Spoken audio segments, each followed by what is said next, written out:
Good morning. Today I am doing something a little different. I'm doing a class on mindful eating, and I'm going to be turning this film on and off so that my participants have privacy. At some points we'll be having some discussion.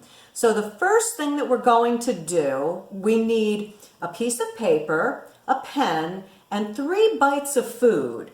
I'm using raisins. So I've got 3 raisins here.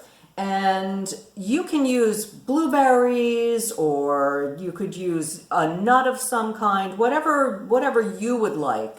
But when we have the paper and the pen, you can stop me right now until you get everything gathered, and then come back and we are ready to go. So with our paper and pen, we are going to draw a circle and then divide the circle into 6 even parts. Make a pizza.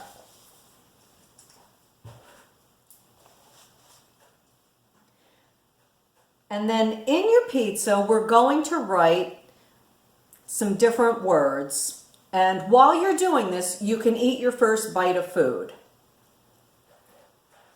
So we're going to write sleep, exercise,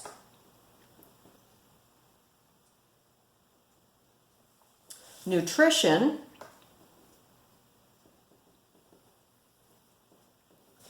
relaxation / spirituality,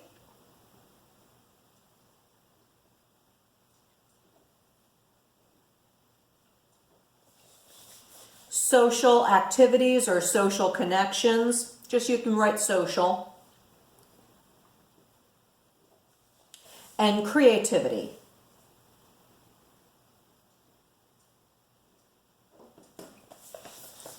So how was your bite of food? And I'm going to stop you right there.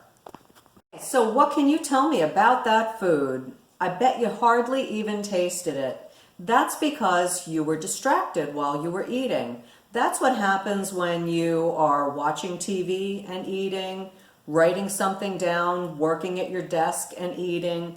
That's what happens whenever you're eating and doing something else versus being present with your meal, which is what we're going to work on next. So going back to our wellness wheel, we are going to write about how satisfied we are in each of these areas. And it does not matter the order, just go any way you'd like, but how satisfied are you socially, creatively, nutritionally? Are you getting enough exercise? And just write whatever you'd like in terms of very, poor, or not. I have a question, so I'm going to stop this. So each of these areas can have a big effect on your overall appetite and food cravings. So since this class is about mindful eating, let's explore this a little bit.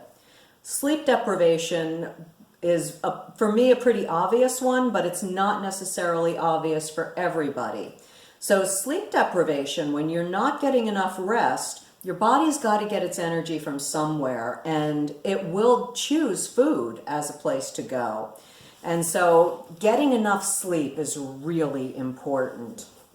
Social isolation versus social contact. You know, right now it's an odd time to be talking about that, but even if you're on a Zoom call with somebody, you might be like pulling snacks out to eat while you're talking to some people. And those might be people that your relationships tend to revolve around food.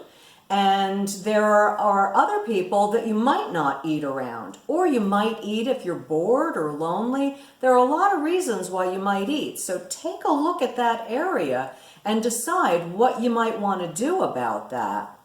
Nutrition, obviously, if you're nutritionally depleted, you're going to have food cravings, and you're going to be much more likely to maybe not eat right. Relaxation and spirituality. Now that one might not be intuitive to you, because people who pray or meditate tend to have a thicker cerebral cortex. Now why that's important, this is proven by science. And it's important because our cerebral cortex is in charge of our higher executive function. Whereas the reptilian brain, the amygdala, is like the almost like Freud and the id and the superego.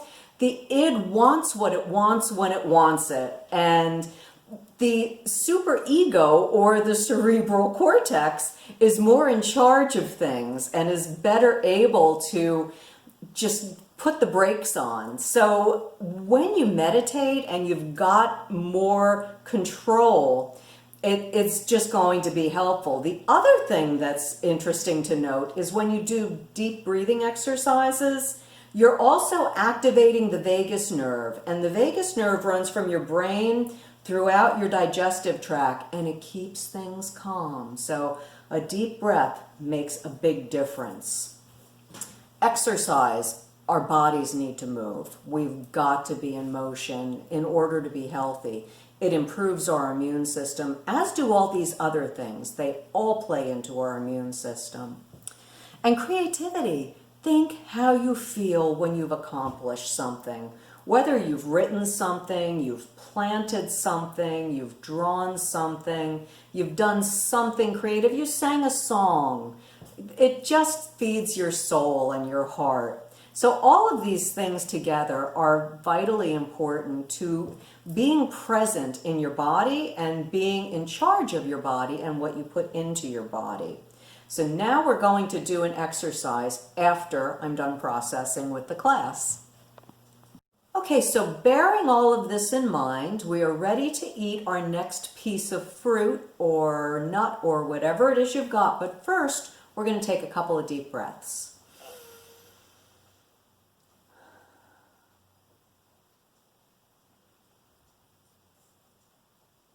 And now you can go ahead and eat it. And we're not going to do anything else but eat our piece of fruit or our nut, whatever we've got. We're really going to taste it this time.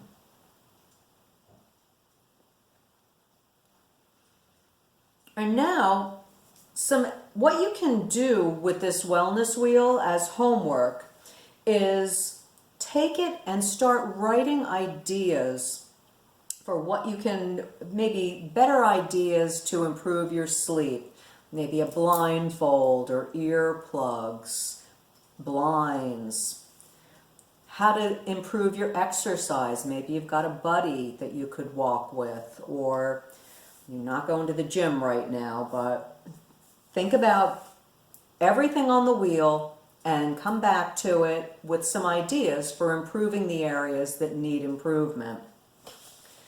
And now we're going to do a guided imagery.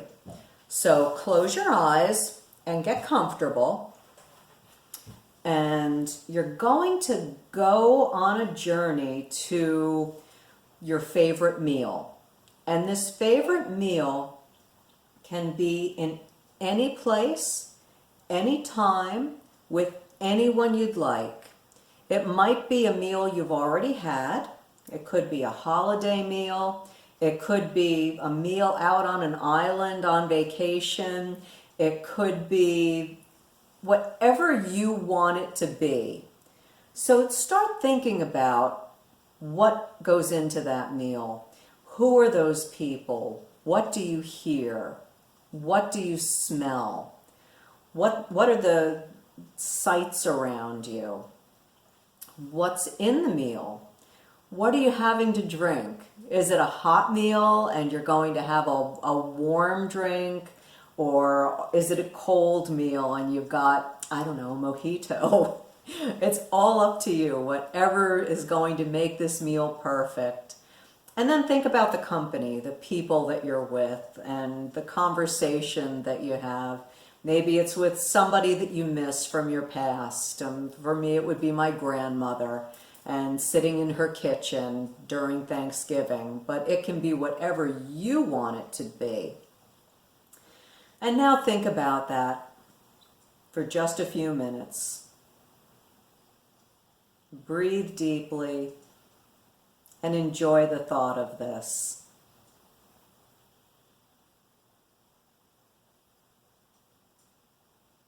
And now you can open your eyes and think about all the feelings that that meal evoked. And take your final bite of food. And look at this bite of food that you have now. And think about this bite of food. Where did this come from? Who was involved in creating this bite of food? And now put the bite of food in your mouth, but don't bite it. And think about it some more. Now you can bite it and chew it really slowly.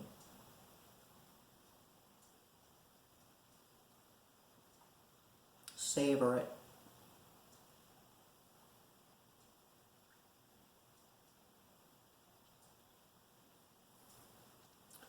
With every meal that you eat, you are in charge.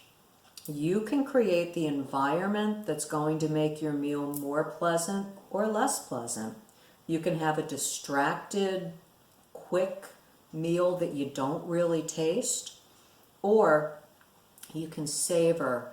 You can savor a peanut. You can savor a bite of a banana. But it's all about your presence of mind and what you create around you and how you're feeling. So take care of yourself, and I'm going to finish processing with the class, and you have a great day.